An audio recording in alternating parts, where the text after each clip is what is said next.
Evening all of you. मैं माधुरी welcome करती हूँ आपका एमडीलो क्लासेस में।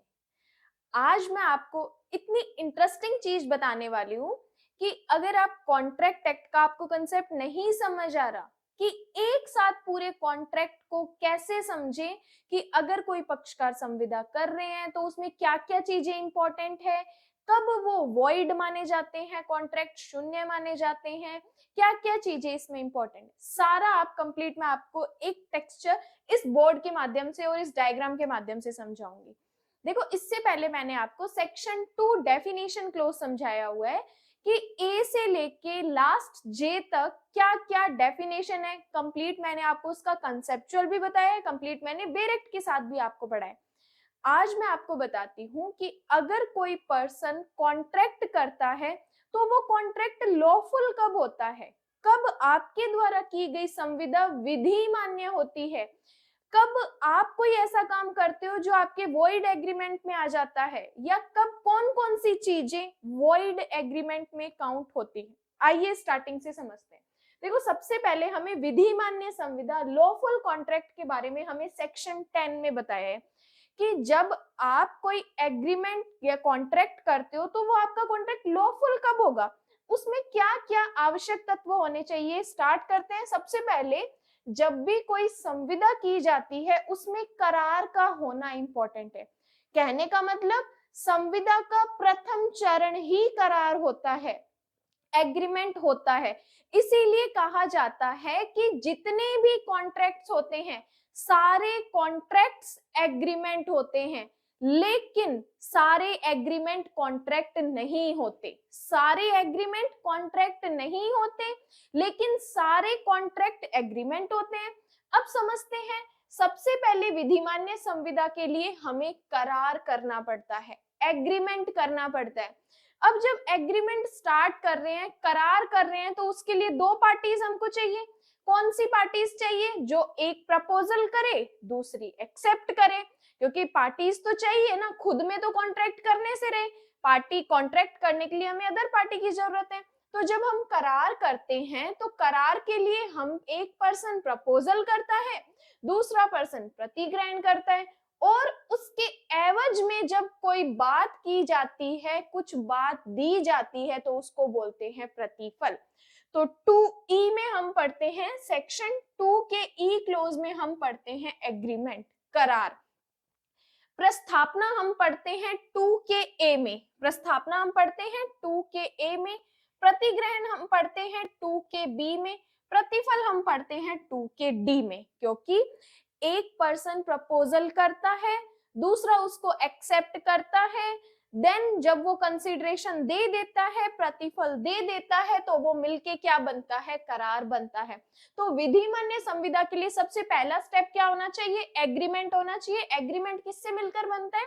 इन तीन चीजों से मिलकर बनता है।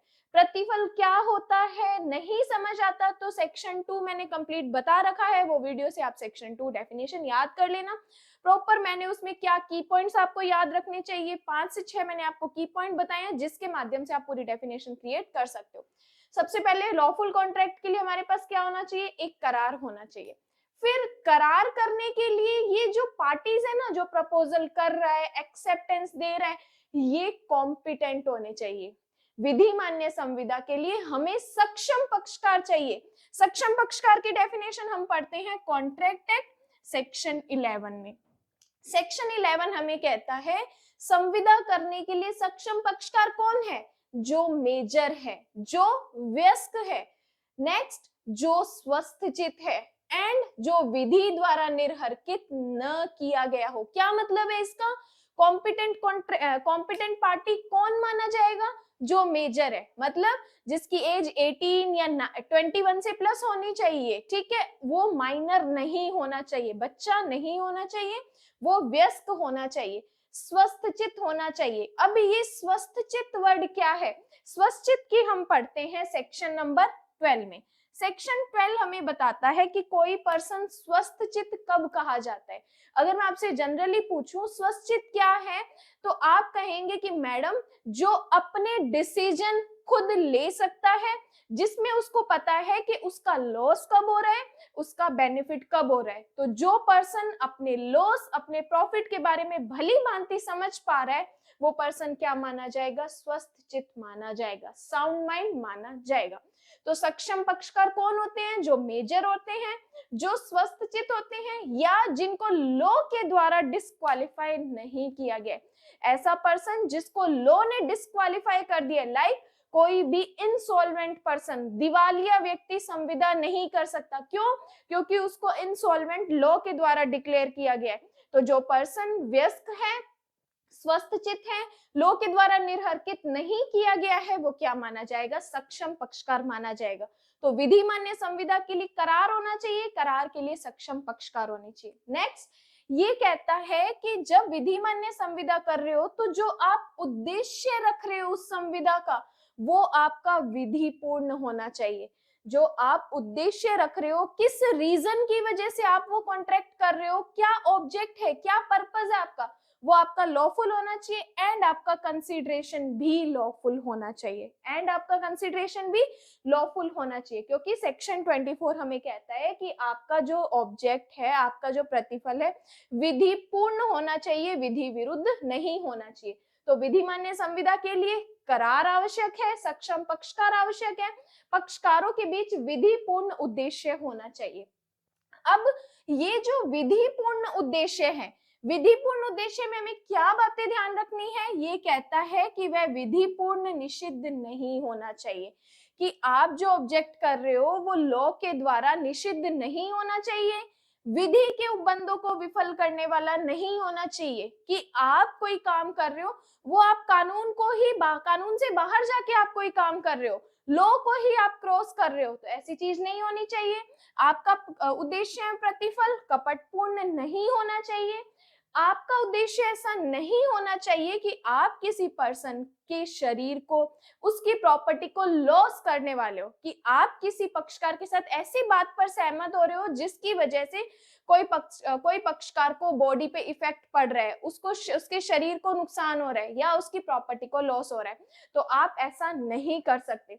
देन आपका ऑब्जेक्ट कैसा होना चाहिए, लोक नीति के विरुद्ध नहीं होना चाहिए, कि आपका ऑब्जेक्ट जो होना चाहिए वो अनैतिक नहीं होना चाहिए, लोक नीति के विरुद्ध नहीं होना चाहिए।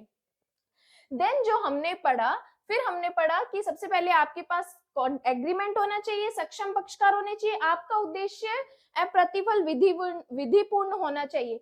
देन आपने जो कंसेंट दी है, आपने जो अपनी इच्छा व्यक्त की है उस बात को करने के लिए, वो इच्छा आपकी फ्री होनी चाहिए, मतलब स्वतंत्र इच्छा होनी चाहिए।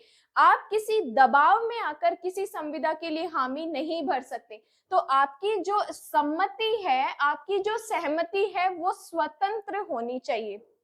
इसके बारे में हम पढ़ते हैं कॉन्ट्रैक्ट एक्ट सेक्शन 14 में। देखो, अपनी इच्छा स्वतंत्र कब होती है, जब हम कोई बात किसी के दबाव में आकर नहीं करते, हम कोई बात किसी की धमकी में नहीं करते, हम कोई बात किसी के कहने पर नहीं करते। जब हम कोई बात अपनी इच्छा से करते हैं तो हमारी स्वतंत्र इच्छा काउंट होती है। तो सेक्शन 14 हमें कहता है स्वतंत्र इच्छा कब होती है, जब वो प्रपीड़न में नहीं होती, जब वो असम्यक असर में नहीं होती, जब वो कपट में नहीं होती, दुर्व्यपदेशन में नहीं होती, या भूल में नहीं होती। इसके बारे में हम कहाँ पढ़ते हैं, कॉन्ट्रैक्ट एक्ट सेक्शन 15 में पढ़ते हैं, असम्यक असर 16 में, कपट 17 में, दुर्व्यपदेशन 18 में, एंड भूल के बारे में हम पढ़ते हैं 20 एंड 21 में। कि अगर आप कोई जो अपनी इच्छा व्यक्त कर रहे हो वो किसी की धमकी में कर रहे हो, प्रपीड़न का मतलब होता है ऐसी कोई धमकी देना जिसको आईपीसी ने पनिशेबल बनाया है, फिर आप अपनी कोई कंसेंट देते हो तो वो फ्री कंसेंट नहीं मानी जाती। फिर कहता है आपने जो कंसेंट दी है वो असम्यक असर में दी है, आपने जो कंसेंट दी है कपट में दी है, कि आप क्या चाहते हो, किसी पर्सन को धोखा देना चाहते हो, उसके लिए आप उस पर्सन के साथ कॉन्ट्रैक्ट कर रहे हो। आपने कोई काम दुर्व्यपदेशन में किया है, मतलब मिस रिप्रेजेंटेशन किया है, जो बात सही नहीं है उसको सही बता के आप किसी पर्सन के साथ कॉन्ट्रैक्ट कर रहे हो, that is called misrepresentation, दुर्व्यपदेशन। और इसमें किसी भी प्रकार की भूल नहीं होनी चाहिए, ना तो तथ्य की भूल होनी चाहिए, ना विधि की भूल होनी चाहिए। लेकिन हम एक बात पढ़ते हैं कि जो भूल होती है, अगर आपको कोई तथ्य की भूल होती है, अगर आप फैक्ट की भूल में रहते हो, तो वो तो क्षमा योग्य होती है, क्षम्य होती है। लेकिन अगर आप किसी विधि की भूल में कोई काम करते हो तो वो क्षम्य नहीं होती। इसीलिए एक लैटिन मैगजीन फेमस है, ignorance of fact is excusable but ignorance of law is not excusable. तो इसके साथ हम वो लैटिन मैगजीन्स भी पढ़ते हैं। तो फ्री कंसेंट कब होती है? जब वो न तो प्रपीड़न, न असम्य कसर, न कपट, न दुर्व्यपदेशन, न भूल में की जाती है। इसके अलावा मतलब आप अपनी कंसेंट दे रहे हो, ये भी इंक्लूड नहीं है, ये भी नहीं है, ये भी नहीं है, ये भी नहीं है, ये भी नहीं है, तब आपकी कंसेंट क्या मानी जाएगी? फ्री कंसेंट मानी जाएगी, स्वतंत्र सम्मति मानी जाएगी। तो विधि मान्य संविदा के लिए क्या क्या चाहिए? हमें एग्रीमेंट होना चाहिए, सक्षम पक्षकार होने चाहिए, स्वतंत्र सम्मति होनी चाहिए, और आपका उद्देश्य विधिपूर्ण होना चाहिए और उसमें विधिपूर्ण प्रतिफल होना चाहिए। अब बात करते हैं कि ऐसे कौन कौन से एग्रीमेंट हैं जो वॉइड माने जाते हैं। देखो, जब हम सेक्शन 24 से लेकर 30 तक पढ़ते हैं तो हमें शून्य करारों के बारे में बताया जाता है कि ऐसे लॉज जिनको अभिव्यक्त रूप से शून्य घोषित किया गया है, कब उनको शून्य घोषित किया गया है, क्या क्या कंडीशंस है, वो हम पढ़ते हैं सेक्शन 24 से 30 में।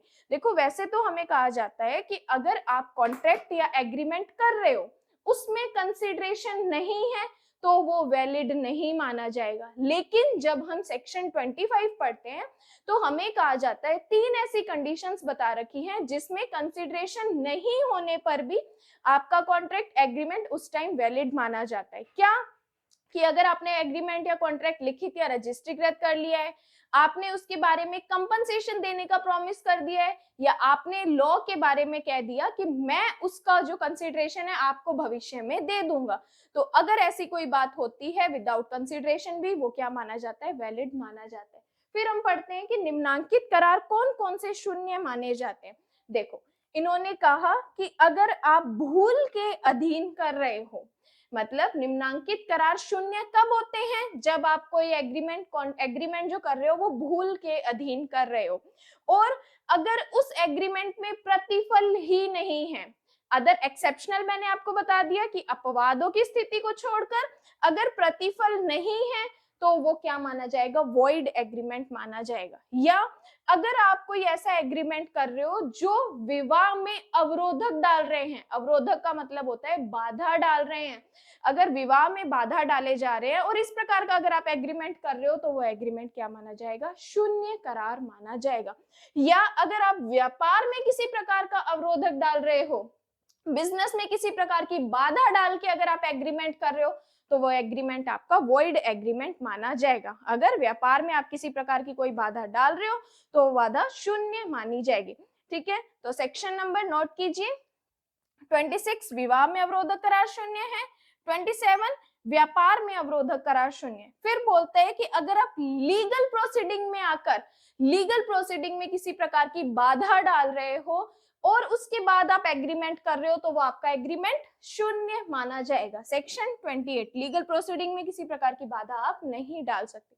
देन जो आप बात कर रहे हो उसका अनिश्चित अर्थ वाला, अगर आप जो बात कर रहे हो वो अनसर्टेनिटी की बात कर रहे हो, जो आप कॉन्ट्रैक्ट कर रहे हो तो कॉन्ट्रैक्ट तो एक सर्टेन चीज का होता है कि इस बात को लेकर हम सहमत हैं, लेकिन जो बात सर्टेन ही नहीं है, निश्चित ही नहीं है, उसके बारे में अगर आप एग्रीमेंट कर रहे हो तो वो एग्रीमेंट वैलिड नहीं माना जाएगा, वॉइड माना जाएगा। देन अगर आप किसी प्रकार की पद्दम या बाजी के करार को लेके आप कोई बात कर रहे हो तो बाजी के करार लगाना शून्य माना जाता है। देन आप जो बात कर रहे हो वो किसी असंभव घटना पर आश्रित है। सेक्शन नंबर 36 पढ़ते हैं कि आप जो बात करने को सहमत हो रहे हो वो किसी असंभव घटना के कारण कर रहे हो, तो असंभव घटना पर जितने भी आश्रित करार होते हैं वो शून्य माने जाते हैं। फिर असंभव कार्य करने वाला, कि आप जो बात कर रहे हो वो कार्य ही असंभव है, वो हो ही नहीं सकता, तो वो चीज भी क्या मानी जाएगी, वॉइड मानी जाएगी। कि मैं जानती हूँ कि एक पर्सन जो ऑलरेडी डेड है, मरा हुआ है, फिर भी मैं वाई पर्सन के साथ कॉन्ट्रैक्ट कर रही हूँ, एग्रीमेंट कर रही हूँ कि तुझे उस पर्सन के साथ शादी करनी है, तो वो पर्सन तो एग्जिस्टेंस में ही नहीं है, अस्तित्व में ही नहीं है, तो ये चीज क्या होती है, असंभव घटनाएं होती हैं। तो ये सारी बात एक विधि मान्य कॉन्ट्रैक्ट के लिए आवश्यक है। कि अगर क्वेश्चन आता है विधि मान्य संविदा से आप क्या समझते हैं, कौन कौन से करार शून्य माने जाते हैं, तो ये कंप्लीट डायग्राम आप अपने एग्जाम में भी बता सकते हैं कि विधि मान्य संविदा के लिए करार जरूरी है। करार में 3 चीजें इंपॉर्टेंट है, प्रस्थापना, प्रतिग्रहण एंड प्रतिफल। सक्षम पक्षकार होना जरूरी है। सक्षम पक्षकार कौन से होते हैं, जो मेजर होते हैं, साउंड माइंड होते हैं, या जिनको लॉ के द्वारा डिस्क्वालीफाई नहीं किया जाता, वो सक्षम पक्षकार होते हैं। फ्री कंसेंट कब मानी जाती है, जो प्रपीड़न में नहीं होती, असमय कसर में नहीं होती, कपट में नहीं होती, दुर्व्यवदेशन या भूल में नहीं होती।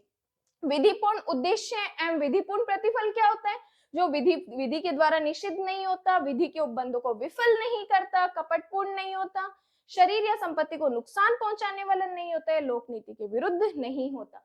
देन कौन कौन से करार शून्य बताए गए हैं, मैंने बताया, अगर भूल के दिन किए गए हैं, प्रतिफल नहीं है, विवाह में अवरोधक करार है, व्यापार में अवरोधक करार है, विधिक कार्यवाहियों में अगर अवरोधक करार है, अनिश्चित कार्य करने वाला है, पद्दम या बाजी के करार शून्य होते हैं, असंभव घटनाओं पर आधारित करार जो होते हैं शून्य होते हैं, और असंभव कार्य करने का करार शून्य होता है। तो ये मैंने टोटल आपको सेक्शन 1 से लेके 36 तक का एक जिस्ट बताया है, जो कि कॉन्ट्रैक्ट को और लॉफुल कॉन्ट्रैक्ट के बारे में होता है।